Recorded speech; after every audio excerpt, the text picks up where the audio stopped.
On n'a jamais vu autant de maladies de civilisation.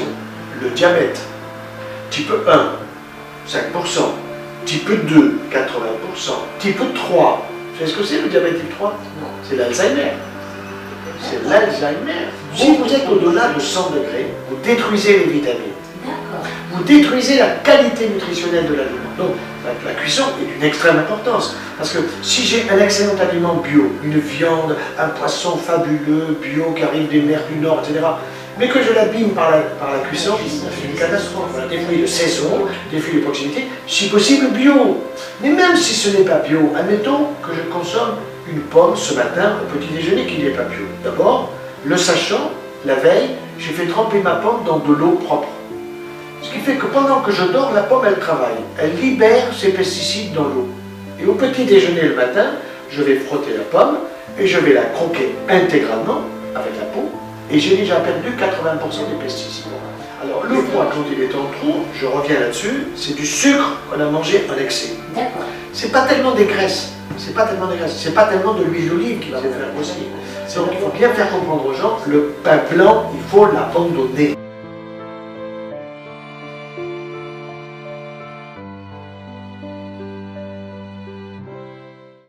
Bonsoir professeur. Bonjour Nelly. Merci d'avoir accepté notre invitation Avec plaisir. Du blog Maigrir sans stress. Donc nous nous rencontrons aujourd'hui, comme je vous l'ai dit précédemment, pour échanger sur le thème mieux s'alimenter afin d'une part de perdre du poids si on en a besoin, Ouais. mais surtout d'être en bonne santé et de le rester. Tout à fait. Manger mieux et meilleur pour la santé et j'ajoute le plaisir. Je vais commencer par vous demander pour tous nos lecteurs et lectrices qui ne vous connaissent pas, de vous présenter. Alors écoutez, je suis chirurgien et cancérologue. Mon nom est simple à retenir. Je suis joyeux 24 heures sur 24. Mon professeur joyeux, mon prénom c'est Henri. Je suis papa de 6 enfants et bientôt grand-père de 13 petits-enfants. Je suis spécialisé dans le domaine du cancer, dans le domaine de la nutrition, depuis le siècle dernier, les années 72, puisque ma thèse c'était l'intestin artificiel.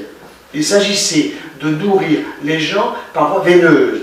Donc il fallait apporter les 24 nutriments que nous prenons tous les jours en nous alimentant, il fallait les mettre dans le corps par une autre voie de tube digestif. Bien, j'ai mis au point une méthode qui a fait le tour du monde, et dans les années 85 à peu près, j'ai dit, bon bah maintenant je vais un peu changer de recherche, et je me suis rendu compte qu'il y avait beaucoup de malades qui venaient dans les consultations, dans mes consultations comme cancérologue, qui paraissaient en pleine forme physique, au niveau de leur état nutritionnel, et qui avaient des problèmes de cancer. Et quand je les interrogeais, je me rendais compte qu'ils avaient de mauvaises habitudes alimentaires. Et là, j'ai fait des travaux de recherche chez l'animal, j'ai fait des travaux de recherche dans le cadre de la bibliographie internationale, et j'ai pu montrer les relations qu'il y a entre une bonne alimentation et la santé, et inversement, entre une mauvaise alimentation et les risques de cancer. Aujourd'hui, on peut dire d'une manière officielle, démontrer scientifiquement qu'un cas sur 2 de cancer est lié à de mauvaises habitudes alimentaires. C'est impressionnant. C'est quand même énorme. C'est énorme. Bon, alors ça veut dire que si nous apprenons aux gens à manger mieux et meilleur, nous ferons des économies, nous ferons beaucoup moins de stress dans la société, et à ce moment-là, il y aura beaucoup plus de bonheur, beaucoup moins d'angoisse, d'amertume, etc. C'est l'avenir. J'y crois très fort. Le problème, c'est que, si vous voulez, quand on est stressé, qu'est-ce qu'on va chercher? On va chercher quelque chose pour se faire plaisir. Bon, donc du sucre.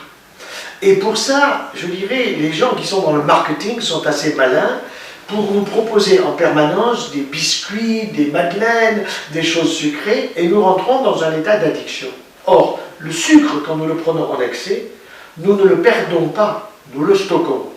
Et ce qui est très important à faire savoir à tous nos amis qui nous écoutent, c'est que le sucre, quand je le stocke un peu dans mon foie sous forme de glycogène, qui est un sucre un peu complexe, si vous voulez, mais pour 2 jours de réserve. Et après, j'en fais du gras. Or, le gras, où le mettons-nous?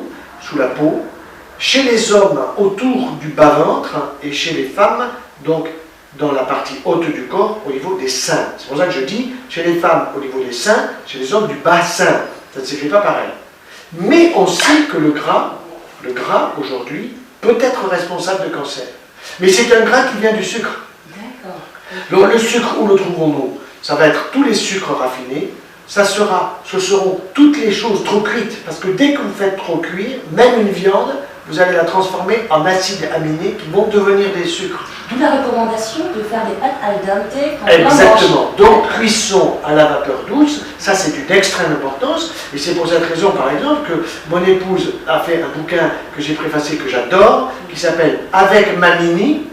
Ma Mini, c'est une souris. Je cuisine en chantant pour ma santé, où elle explique à des enfants de 4 à 12 ans comment il faut construire son alimentation pour être en bonne santé. Et le message, voilà, il faut commencer très jeune. Et le message par les enfants passe sur les parents et sur les grands-parents. Vous avez évoqué la différence entre une bonne alimentation et une mauvaise alimentation. J'aimerais que l'on se focalise sur la bonne alimentation et que vous nous donniez dans vos termes quels sont les principes de base d'une bonne alimentation. Voilà, je dirais, il faut être prudent, mais en même temps il faut être clair. Il faut une forte orientation vers le végétal. Je ne dirais pas qu'il faut devenir un végétarien ou un végétalien, non. Il faut une forte orientation vers le végétal. Alors c'est quoi le végétal? Premièrement, ce sont les fruits frais, de saison. Ce n'est pas des compotes. Par exemple, une grand-mère un jour me disait, vous savez docteur, je fais une petite compote avec beaucoup d'amour à mon mari, à la retraite, etc. Je dis, madame, vous serez veuve avant tout le monde. Ah, pourquoi? Bon, alors, évidemment, je lui ai expliqué que qu'est-ce qu'elle fait? Elle détruit les éléments positifs dans le fruit. Elle transforme des sucres bons pour la santé de son mari en des sucres qui ne sont pas bons, en un sucre raffiné, si vous voulez. Elle tue les vitamines, elle abîme les oligo-éléments. Non, c'est une catastrophe. Donc, il faut des fruits frais de saison. Ça veut dire que ça, c'est le début de la journée. Au début de la journée, il faut avoir sur sa table, au petit déjeuner, un beau fruit, peut-être deux, de qualité, bien sûr, si possible de proximité. C'est pas la peine d'aller chercher des fruits à l'extrémité de la Chine. Voilà, des fruits de saison, des fruits de proximité, si possible bio. Mais même si ce n'est pas bio, admettons que je consomme une pomme ce matin au petit déjeuner qui n'est pas bio. D'abord, le sachant, la veille, j'ai fait tremper ma pomme dans de l'eau propre. Ce qui fait que pendant que je dors, la pomme, elle travaille. Elle libère ses pesticides dans l'eau. Et au petit déjeuner le matin, je vais frotter la pomme et je vais la croquer intégralement avec la peau et j'ai déjà perdu 80% des pesticides. Ça marche pour tous les fruits, des abricots. Mais bien sûr. Et donc, à partir de ce moment-là, les pesticides qui restent, je sais où ils sont. Ils sont sous la peau dans mon corps, mais je vais faire du sport 2 fois par semaine, je vais transpirer, et en transpirant, j'élimine les produits toxiques. D'ailleurs, quand nous transpirons, en général, nous ne sentons pas très bon. On va sous la douche après. Pourquoi? Parce qu'on élimine, notre corps est intelligent. Notre corps est très intelligent. Alors, voyez d'abord le végétal, les fruits, les légumes, les légumineuses. Bon, des salades tous les jours. Il faut de la verdure, il faut de la couleur. Donc, des choses que nous allons mastiquer. Et comment on rentre la viande, le poisson? Vous avez tout à fait raison. Vous avez donc le végétal avec des protéines végétales. Et il y a des protéines animales. Alors là, quelle est la protéine animale numéro 1? Ce sont les protéines marines. Poisson, fruits de mer. Alors là, je dirais, poisson et fruits de mer, il faut y aller à fond. En se méfiant de la façon dont on fait faire cuire son poisson. Soit vous le faites mariner avec du citron, très bien, soit vous n'avez pas du citron pour le faire mariner, c'est dommage, mais vous pouvez à ce moment-là consommer des sardines, consommer du maquereau, consommer du petit thon, excellent, vous le faites cuire à la vapeur douce. Ça c'est important, pourquoi? Parce que tout le monde vous dit, et c'est pas faux, que nos mers sont polluées, c'est vrai. Donc il y a des métaux lourds. Il y a des choses que les bateaux libèrent et qui ne sont pas très sympathiques. Si vous voulez éliminer les choses qui ne sont pas bonnes dans sa chair, vous les faites cuire à la vapeur douce. Et à la vapeur douce, qu'est-ce que vous faites?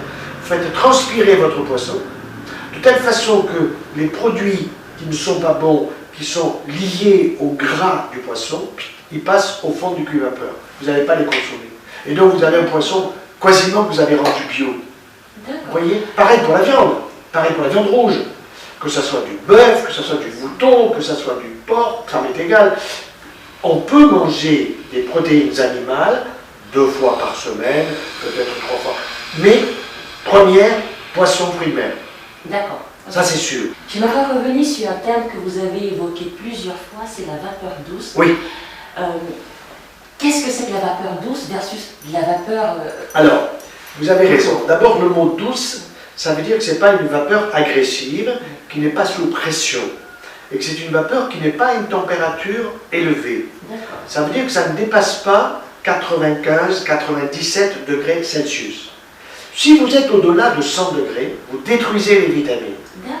Vous détruisez la qualité nutritionnelle de l'aliment. Donc la cuisson est d'une extrême importance. Parce que si j'ai un excellent aliment bio, une viande, un poisson fabuleux, bio, qui arrive des mers du Nord, etc., mais que je l'abîme par la cuisson, c'est une catastrophe. C'est tout à fait. Bon. Donc il faut bien comprendre, et là-dessus, mon épouse prépare un livre, et j'insiste beaucoup pour la pousser à le faire, qui s'appellera En route vers la cuisson idéale. Alors qu'est-ce que c'est la cuisson idéale? Je veux, et je lui ai demandé, tu vas me comparer tous les types de cuisson en disant, ça c'est le côté positif, ça c'est le côté négatif, parce que je sais, pour l'avoir vérifié en laboratoire, que la cuisson à la vapeur douce, c'est l'idéal pour la santé. Ah ben, votre épouse serait peut-être une bonne candidate à une prochaine interview. Oui, tout à fait. Je pense que le problème de la cuisson, bon, moi je n'y suis pas, mais je suis là pour goûter les aliments. Et quand vous les avez cuits à la vapeur douce, vous gardez les qualités organoleptiques. Les qualités organoleptiques, c'est le goût de l'aliment. C'est pour ça que je dis nutrition, santé, plaisir. Mais comment on replace alors tous les mets traditionnels français dans ce contexte-là? Une bonne blanquette de veau, un bœuf bourguignon. Pas de problème. Ce qui est important, c'est de ne pas cuire trop longtemps. C'est votre blanquette, quand vous viendrez à la maison, je dirai à mon épouse de vous faire une blanquette et vous allez manger ça à genoux. Pourquoi? Parce qu'elle sait y mettre les olives, elle sait y mettre du citron, elle sait y mettre une cuisson qui n'abîme pas la viande, qui fait qu'elle n'est pas en petits morceaux, et que quand vous l'avez dans votre palais des saveurs, elle est fondante. Vous voyez? Parce que vous avez différentes, je dirais, types de cuisson, et quand c'est trop cuit, bon, on le mange, ça a du goût, je suis d'accord, mais ça n'est pas aussi bon qu'avec la vapeur douce. D'accord. Et de fait, donc, adopter une alimentation de ce type-là, une bonne alimentation, peut nous permettre naturellement de perdre du poids. Alors, ça c'est un point très important parce qu'il faut demander d'où vient le poids quand il est en trop. Bon. Alors, le poids quand il est en trop, je reviens là-dessus, c'est du sucre qu'on a mangé en excès. D'accord. C'est pas tellement des graisses. C'est pas tellement de l'huile d'olive qui va vous faire grossir. C'est d'avoir mangé des pâtisseries, d'avoir mangé des biscuits, d'avoir mangé du pain blanc.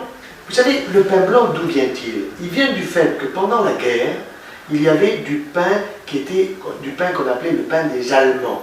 En Allemagne, vous avez un pain qui est fait avec du seigle, qui est fait avec du pain complet, etc. Or, les Français, pendant la guerre, donc, avaient assimilé le pain noir, si vous voulez, le pain marron, aux Allemands. Et donc, qu'est-ce qu'ils ont fait? On est passé au pain blanc. Or, le pain blanc, c'est du sucre. L'index glycémique du pain blanc, c'est le même index que le sucre Saint-Louis, ou que le sucre en général, raffiné. Ça veut dire que si je prends 100 grammes de pain blanc, et puis on me fait une prise de sang, on suit mon taux du sucre dans le sang, ma glycémie, et on la voit monter comme ça, dans l'heure qui suit. Et si je prends 100 grammes de sucre raffiné, de la même façon par la bouche, et qu'on suit, c'est la même chose. Donc il faut bien faire comprendre aux gens, le pain blanc, il faut l'abandonner. Il faut aller au pain complet, mais avec un bon pain, c'est-à-dire un bon gluten. Dans le mot gluten, vous avez le mot glu, agglutiner. Ça veut dire, ce sont les protéines qui donnent la tenue du pain. Si le gluten n'est pas un bon gluten, parce qu'il est issu des semences modernes, là je vais être un peu dur, de Monsanto, qui vous fait un blé qui vous arrive au genou quand il est dans un champ, eh bien à ce moment-là, vous avez une intolérance au gluten. Et donc les gens disent, je suis allergique. Ils ne sont pas allergiques, ils sont intolérants à un mauvais gluten, si vous voulez, à une mauvaise semence de froment. Et c'est pour cette raison que je suis en train de préparer un livre qui va s'appeler « Le pain et le chirurgien ». J'ai fait les abeilles et le chirurgien, le chocolat et le chirurgien, le thym et le chirurgien, et je prépare le pain et le chirurgien avec qui? Avec le boulanger de Cucugnon. C'est dans l'Aude, il vous faut absolument aller voir ça. C'est absolument merveilleux, dans un cadre absolument splendide. Et là, vous avez un moulin, et ce boulanger, il est à la fois paysan, il fait pousser son blé ancien, il est meunier parce qu'il a un moulin de meules de pierre pour avoir une farine extraordinaire, et en même temps, il est boulanger, avec son four, avec une chaleur tombante sur son pain, et quand vous voyez ces énormes miches de pain, que ça sent, c'est un véritable régal. Et quand vous avez ça dans le palais des saveurs, c'est fabuleux. Mais si je trace le fil de votre discours jusqu'au bout, en associant, en sachant que le pain blanc est responsable, et en tout cas est assimilable à du sucre pur, et que donc nous connaissons tous les effets du sucre pur sur la graisse dans le corps, la prise de poids, il faudrait presque que les politiques imposent de labelliser le type de gluten qui est utilisé. Alors, parce que pour nous consommateurs, comment reconnaître un bon pain fait avec du bon gluten d'un pain moins bon? Vous avez raison. Alors ça va venir. Dans les magasins, il va y avoir sous peu le pain 100% nature. Ce pain 100% nature, qui sera labellisé, viendra des semences anciennes, et progressivement nous allons voir disparaître, moi je vous l'annonce, dans l'année qui vient, en 2015, nous allons voir progressivement disparaître ce pain qui n'est pas bon. Je vais vous donner un exemple. Le 2 ou le 3 janvier, je passe dans le village où j'étais en vacances, j'ai été frappé par la déchetterie. Les déchets des gens qui avaient du pain, mais des quantités, des moitiés de pain, des pains entiers. Pourquoi? Parce que c'était pas bon. Vous auriez eu du pain 100% nature, vous n'auriez pas eu tout ça dans les déchetteries. Donc ça veut bien dire que notre goût est absolument essentiel pour notre santé et pour notre plaisir. D'accord. Et au-delà de la suppression, de la forte limitation du pain et des sucres raffinés, voyez-vous d'autres conseils que vous pourriez partager avec nous? Oui, alors moi je dirais, il y a le problème des boissons. Dans le problème des boissons, bon, vous avez l'eau, et l'eau est absolument indispensable à notre corps. Si par exemple on me passait à la machine, on sortira de mon corps 70 litres d'eau. Vous voyez, donc c'est une grosse quantité d'eau dans notre corps. Bon. Donc l'eau est indispensable pour avoir une bonne pression artérielle, pour que notre cerveau soit bien vascularisé, que nos reins fonctionnent bien, que notre foie fonctionne bien. Ça c'est capital. Mais vous avez les autres boissons. Bon, alors là je ne vais pas être très gentil avec les coca, les sodas, les Red Bull, toutes ces boissons dites énergétiques où les gens sont trompés. Ils sont trompés, il faut être clair, par la publicité. Je ne suis pas contre la publicité, mais je vais vous donner un exemple très précis. Récemment, j'ai vu 2 hommes de la publicité, des gens importants, qui sont venus me voir en me disant « Monsieur Joyeux, nous avons conscience que nous avons gagné beaucoup d'argent en faisant une publicité pour tuer des gens. » Oh, non, vous n'avez pas tué des gens, c'est excessif. Mais ils ont pris conscience, si vous voulez, que les publicités qu'ils faisaient passer, c'était quand même pour tromper les gens. Ils ont pris conscience qu'ils avaient dans leur famille, autour d'eux, des amis qui étaient tombés malades du fait d'une consommation excessive de produits dont ils faisaient la publicité. Bon. Alors, moi je dirais, ok pour l'eau. Ensuite, il y a quoi? Il y a le vin, les alcools. Bon. Dans les alcools, il faut bien faire une distinction entre les alcools forts, whisky, Pernod Ricard, gin, vodka. Bon, une fois par mois, ça fait 12 fois par an, ça ne fait pas de mal de prendre un petit whisky, une petite vodka, vous savez les gars. Par contre, tous les jours, on devrait avoir à la fin du repas, à partir du milieu du repas, un ballon de bon vin. Un ballon de bon vin. Et ce ballon de bon vin, qu'est-ce qu'il apporte? Si c'est du rouge, il vous apporte du calcium. Il vous apporte également des polyphénols qui sont antioxydants, anti-vieillissement, anti-cancer et qui évitent la constipation. Parce qu'ils permettent la contraction de la musculature de l'intestin pour des évacuations normales. Nous avons besoin d'évacuer les déchets. Notre corps sélectionne les déchets. D'une part, l'eau, les déchets sont les urines, et d'autre part, les déchets de matière sont les matières. Et nous devons évacuer ça, nous ne devons pas les garder dans notre corps, parce que c'est une intoxication. Vous voyez? Donc, dans les boissons, je dis, il faut faire attention, parce que quand je vois les rayons, par exemple, qu'il peut y avoir, c'est effrayant. Mais c'est que les gens ne sont pas informés. Bien sûr. Voilà. Donc, moi, je crois qu'il faudrait faire une espèce de trajet dans les magasins, qui serait le trajet santé-plaisir. Vous voyez? Parce que les gens vont acheter la nutrition. Ben voilà, là vous avez. Après, vous choisissez ce que vous voulez. Vous avez l'huile d'olive, vous avez du pain, vous avez ceci, vous avez cela. Le trajet santé-plaisir. À mon avis, on pourrait le monter d'une manière simple et les gens seraient attentifs. très innovant. Voilà. Je pense que, avis aux lecteurs, aux abonnés de la grande distribution, Voilà. Trajet ça fait plaisir, moi j'achète. Voilà. Je vais dans mon magasin plus souvent. Voilà. Et c'est beaucoup plus clair pour moi. Et là-dedans, il y aurait des informations, des petites fiches que les gens pourraient prendre éventuellement. Qu'est-ce qu'il y a de bon dans tel fruit. Vous voyez, récemment, j'étais avec des gens qui sont dans les agrumes. Bon, eh ben, je vais probablement faire quelque chose avec eux pour faire un livre, pour dire ben, dans les agrumes, qu'est-ce qui est bon pour la santé. Même la peau d'un citron. Bon, alors que la peau du citron, souvent on la fout en l'air. Bon, la peau de l'orange, si elle est bio, vous en faites une bonne petite confiture, vous en faites des petites choses qui peuvent être excellentes pour la santé. Vous voyez? Ah ben, j'aimerais bien trouver dans mon Franprix du Trajet ça fait plaisir. Mais ça va venir, ça va venir. Docteur, donc professeur, au-delà des effets de cette bonne alimentation sur la perte de poids, quels sont les autres effets bénéfiques que manger sainement peut avoir sur notre santé? Alors, si vous voulez, il faut bien comprendre l'organisation de notre corps. Je lisais récemment un texte qui disait que notre corps est destiné à faire avancer notre tête. Bon, c'est vrai que quand je marche, ma tête, elle suit tout cela. Bon. Et quand je marche, c'est que c'est ma tête qui a décidé. Bon. Quand nous décidons de faire du sport, c'est notre tête qui l'a décidé. On décide d'accélérer, on décide de freiner, etc. Bon. Donc il y a une relation extrêmement importante entre ce que je vais amener comme énergie à mon cerveau et puis les décisions que je vais prendre. D'accord.